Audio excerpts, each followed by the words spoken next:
Bismillahirrahmanirrahim. Assalamualaikum warahmatullahi wabarakatuh. Apa kabar anak-anak semua?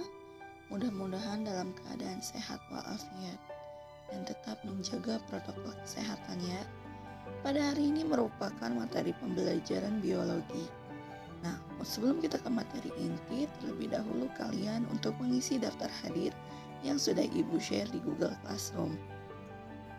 Baik, pada materi kita kali ini, kita memasuki materi bab 2, yaitu enzim dan metabolisme.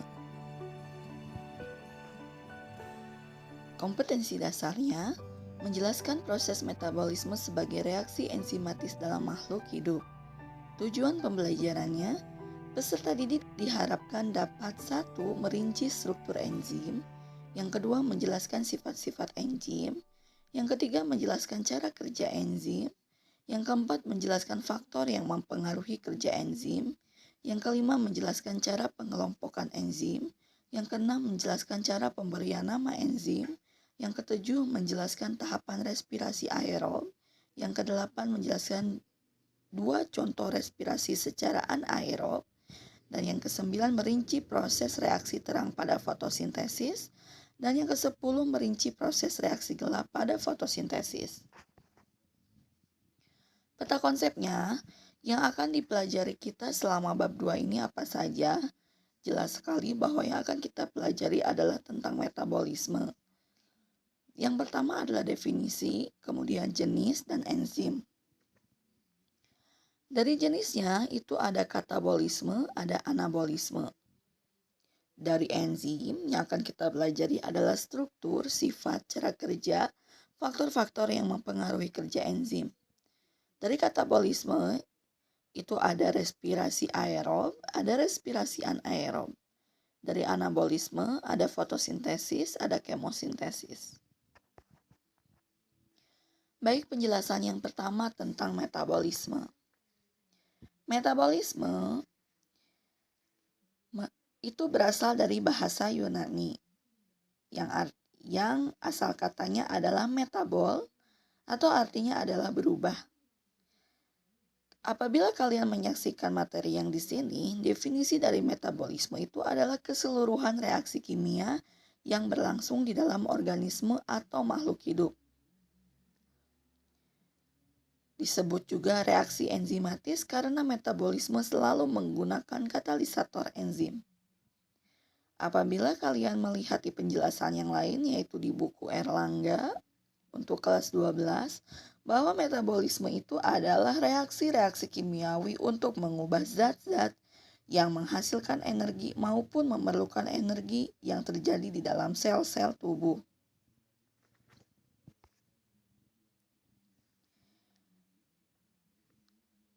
Penjelasan yang pertama dari metabolisme itu adalah anabolisme. Anabolisme itu proses penyusunan senyawa kimia sederhana menjadi senyawa kompleks. Atau dari pengertian lain, bahwa anabolisme merupakan kebalikan dari katabolisme, yaitu reaksi penyusunan dari senyawa-senyawa sederhana menjadi senyawa yang lebih kompleks dan memerlukan energi atau reaksi endergonik. Contohnya adalah fotosintesis itu memerlukan energi cahaya. 6CO2 plus 6H2O itu akan menghasilkan C6H12O6 plus 6O2. Kemudian ada istilah kemosintesis, ini memerlukan energi kimia.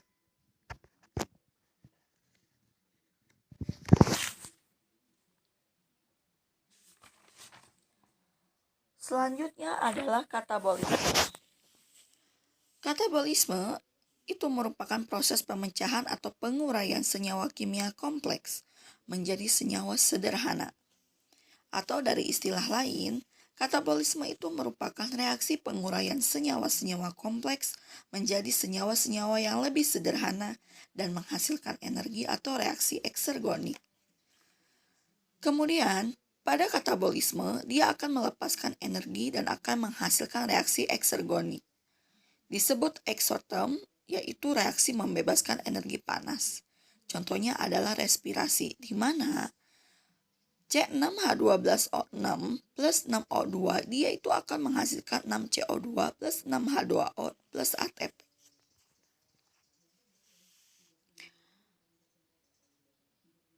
Nah, coba di sini. Apa yang barusan Ibu jelaskan ke kalian? Apa yang dimaksud dengan metabolisme? Dan apa perbedaan antara anabolisme dan katabolisme? Kalian boleh memberikan komentar di kolom YouTube di bawah ini ya. Kita lanjut lagi adalah enzim. Apa yang kalian ketahui tentang enzim? Coba boleh komen di bawah ini ya di YouTube. Nah, saat kita mengunyah makanan, apakah terjadi proses metabolisme? Apakah enzim berperan dalam proses digesti di mulut? Atau apakah bisa terjadi proses mengubah karbohidrat menjadi gula tanpa bantuan enzim? Nah, sekarang kita bahas sama-sama ya tentang enzim. Jadi,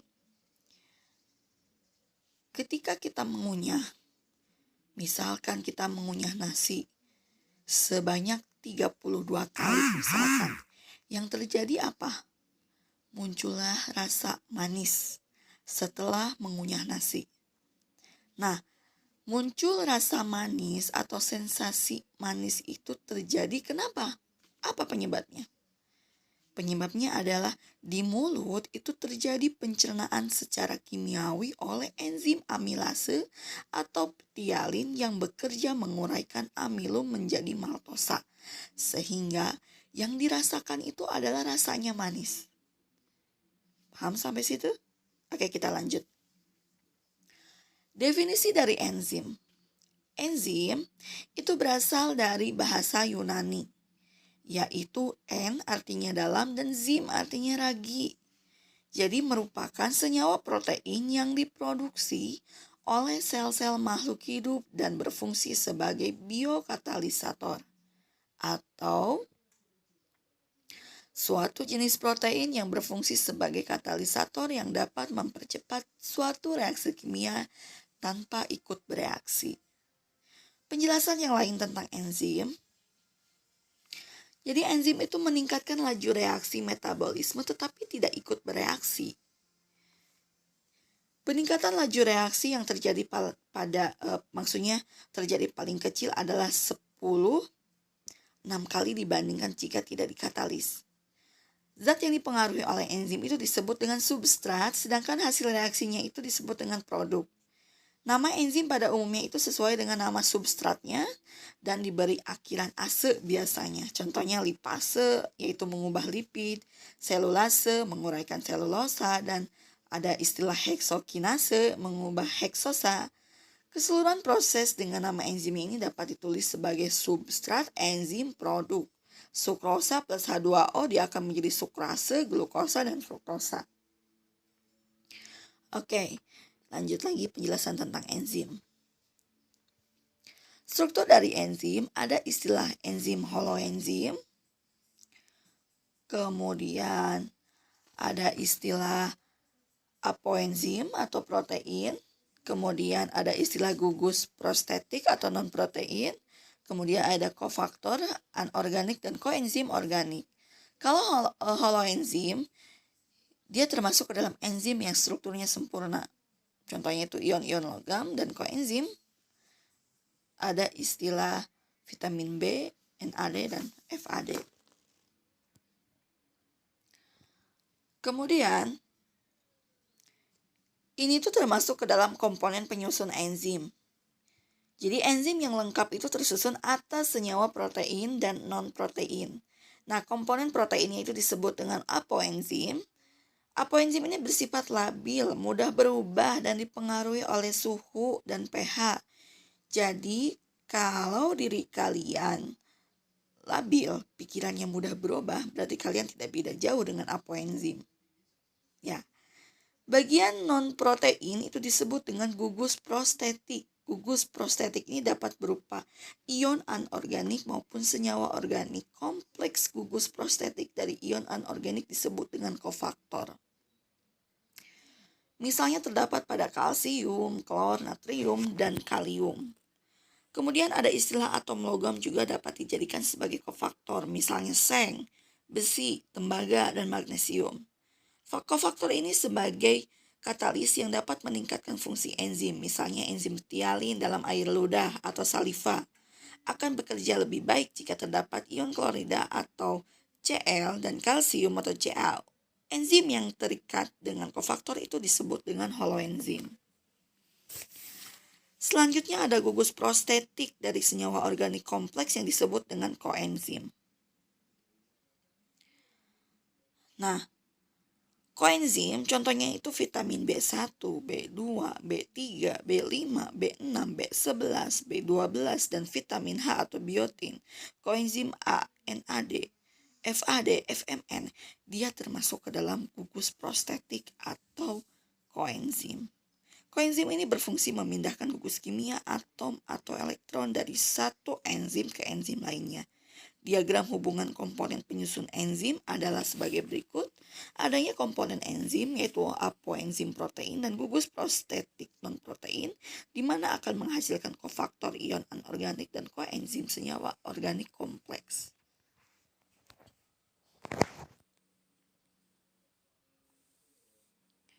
Oke, lanjut lagi. Enzim itu merupakan suatu protein. Berdasarkan sifat-sifatnya, enzim adalah suatu protein. Kenapa? Karena menggumpal jika dipanaskan. Jadi sifat dari enzim itu memiliki sifat seperti protein, yaitu menggumpal jika dipanaskan. Gitu ya. Yang kedua, enzim bekerja secara spesifik. Kemudian enzim berfungsi sebagai katalis yang akan mempercepat terjadinya reaksi dengan cara menurunkan energi aktivitas. Kemudian yang keempat, enzim dapat digunakan berulang kali karena enzim tidak ikut bereaksi. Kemudian, enzim diperlukan dalam jumlah yang sedikit. Kemudian, pada umumnya enzim dapat bekerja bolak-balik atau dua arah reversibel. Artinya, enzim dapat menguraikan suatu senyawa dan juga dapat menyusun senyawa itu kembali. Contohnya adalah maltase yang mempengaruhi maltosa. Selanjutnya, enzim itu mengkatalisasi reaksi dengan menurunkan energi aktivasi. Kita harus tahu terlebih dahulu apa itu katalis. Enzim itu memiliki sisi aktif atau berbentuk celah atau kantung yang berfungsi sebagai katalis. Enzim ini meningkatkan laju reaksi kimia dengan cara menurunkan energi aktivasi atau EA. Energi aktivasi itu apa? Energi aktivasi itu adalah energi minimum yang dibutuhkan agar reaksi kimia tertentu dapat terjadi. Energi aktivasi yang sangat besar itu merupakan rintangan yang terjadi reaksi sehingga energi aktivasi tersebut perlu diturunkan. Pada beberapa reaksi metabolisme diperlukan energi aktivasi yang terlalu besar sehingga diperlukan suhu yang tinggi. Namun, suhu yang tinggi itu akan merusak bahkan bisa mematikan sel. Dengan adanya enzim, reaksi dapat berlangsung tanpa merusak atau mematikan sel. Kemudian ada istilah lock and key theory at Fisher. Jadi gini, enzim itu kan berbentuk 3 dimensi dengan sisi aktif yang sangat spesifik, sehingga hanya molekul substrat tertentu yang dapat berikatan dengan enzim. Dengan kata lain, enzim tertentu dapat bekerja hanya pada substrat tertentu. Mula-mula, enzim ini akan berikatan dengan substrat. Setelah terbentuk produk, enzim akan terlepas kembali. Ada 2 teori yang dapat menerangkan enzim. Terus, apa saja teori tersebut? Yang pertama ada teori gembok dengan anak kuncinya atau lock and key teori. Yang kedua ada teori kecocokan yang terinduksi indus fit teori. Dan yang ketiga di sini ada bekerja secara spesifik. Nah, yang akan Ibu jelaskan di sini adalah lock and key teori Fisher. Jadi, lock and key teori ini merupakan teori gembok dengan anak kuncinya. Teori ini menyatakan bahwa enzim mempunyai bentuk tertentu yang hanya sesuai dengan satu jenis substrat saja, kemudian bekerja secara spesifik. Selanjutnya,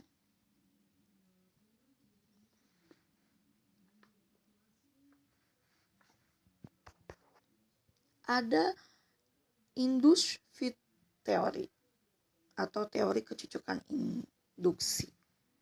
Nah, enzim ini merupakan teori ketepatan induksi. Yang kedua, teori ini menyatakan bahwa sisi aktif enzim ini lebih fleksibel dalam menyesuaikan substratnya. Yang ketiga, sisi aktif enzim dapat berubah menyesuaikan dengan substratnya. Kemudian,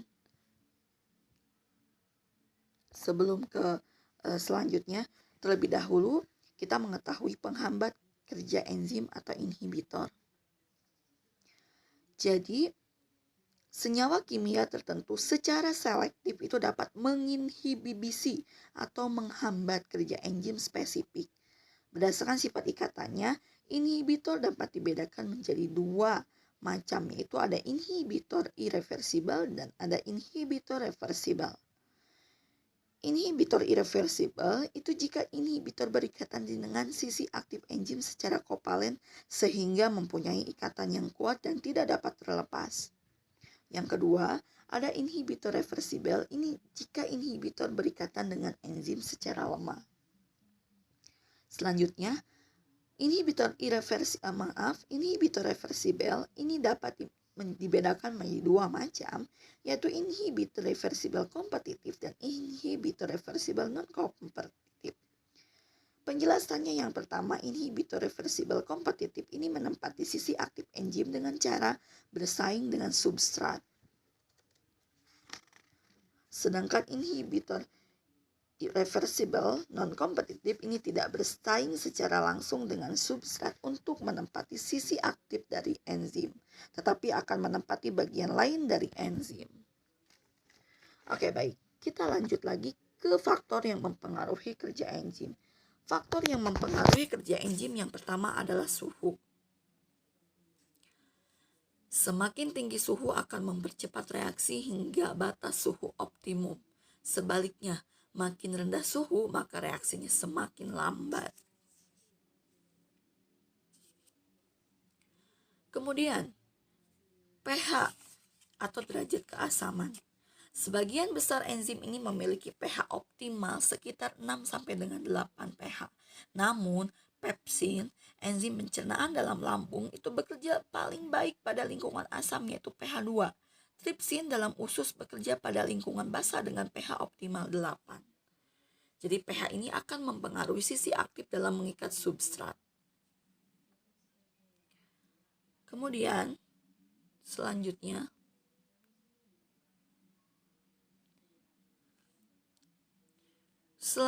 adalah konsentrasi dari enzim. Konsentrasi enzim, semakin tinggi konsentrasi enzim, semakin cepat proses terjadinya reaksi. Nah, konsentrasi enzim ini berbanding lurus dengan laju reaksi. Pengaruhnya terhadap kecepatan reaksi ini adalah berbanding lurus. Artinya, semakin tinggi konsentrasinya, maka makin cepat reaksinya.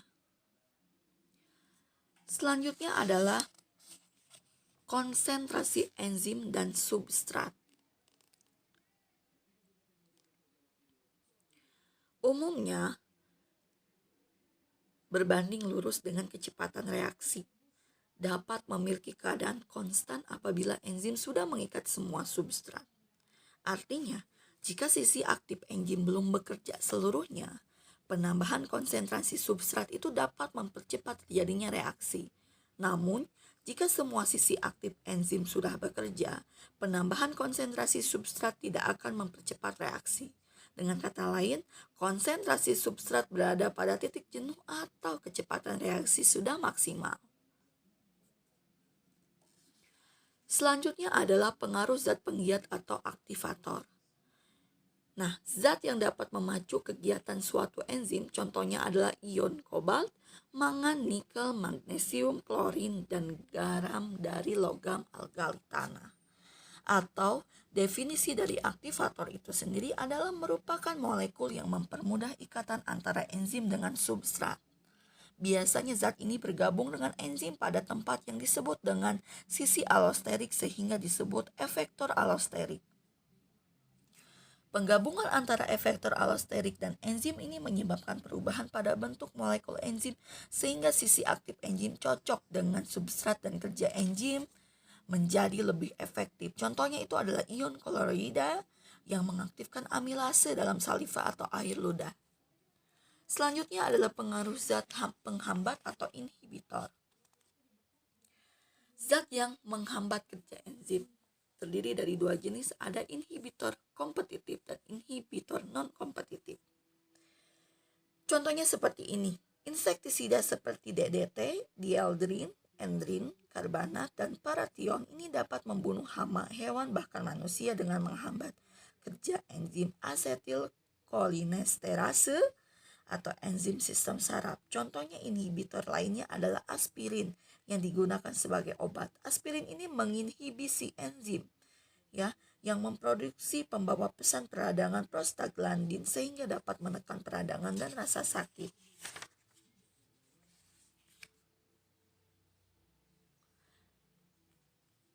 Selanjutnya, kan tadi dijelaskan bahwa yang namanya inhibitor itu dibedakan menjadi dua. Ada inhibitor kompetitif. Ini penjelasannya.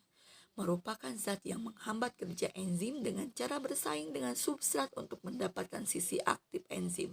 Contohnya itu adalah malonat dan oksalosuksinat. Inhibitor non-kompetitif ini merupakan zat yang menghambat reaksi enzimatik dengan cara berikatan dengan bagian selain sisi aktif enzim. Ikatan ini menyebabkan perubahan bentuk enzim sehingga sisi aktif enzim tidak sesuai lagi dengan substratnya. Contohnya adalah antibiotik penisilin yang menghambat kerja enzim penyusun dinding sel bakteri. Penggolongan enzim. Nama suatu enzim itu biasanya dengan menggunakan akhiran ase. Akhiran ase ini ditambahkan pada nama substrat yang diubah oleh enzim tersebut. Contohnya, golongan enzim yang pertama adalah oksidoreduktase. Fungsinya itu adalah mengkatalisis reaksi di mana salah satu substrat itu mengalami oksidasi atau donor hidrogen dan substrat lain mengalami reduksi atau penerima hidrogen. Bagian dari oksidoreduktase yang pertama ada dehidrogenase, oksidase, dan hidroksilase. Fungsi dari dehidrogenase mengubah ikatan tunggal menjadi ikatan rangkap. Oksidase melakukan oksidasi atau menerima oksigen atau melepas elektron. Dan hidroksilase menggabungkan gugus hidroksil. Yang kedua ada transferase. Ini mengkatalisis perpindahan satu gugus karbon, misalnya metil, gugus aldehid, keton, gugus fosforil, atau gugus amino dari satu substrat ke substrat yang lain. Yang ketiga ada hidrolase. Itu mengkatalisis hidrolisis, penambahan air untuk memecah ikatan kovalen, CO, CN, CC, PO, dan ikatan tunggal lainnya. Yang pertama yang termasuk ke dalam hidrolase adalah peptidase. Dia memecah ikatan peptida pada protein. Yang kedua ada esterase, dia memecah ikatan ester. Yang ketiga ada glikosidase, dia memecah ikatan glikosida pada polisakarida. Dan yang terakhir ada fosfatase, dia memecah ikatan fosfat. Yang keempat ada liase, dia mengkatalisis penambahan gugus pada ikatan rangkap atau pembentukan ikatan rangkap dengan menghilangkan gugus CC, CO atau CN misalnya dekarboksilase, aldolase, dan dehidratase. Yang kelima ada ligase, dia mengkatalisis reaksi penggabungan antara satu molekul dengan molekul lain melibatkan hidrolisis dari ATP misalnya RNA ligase dan DNA ligase. Yang keenam ada isomerase, mengkatalisis perpindahan suatu gugus ke tempat lain dalam satu molekul misalnya racemase, fosfoglukoisomerase, mutase, dan oksidoreduktase. Selanjutnya,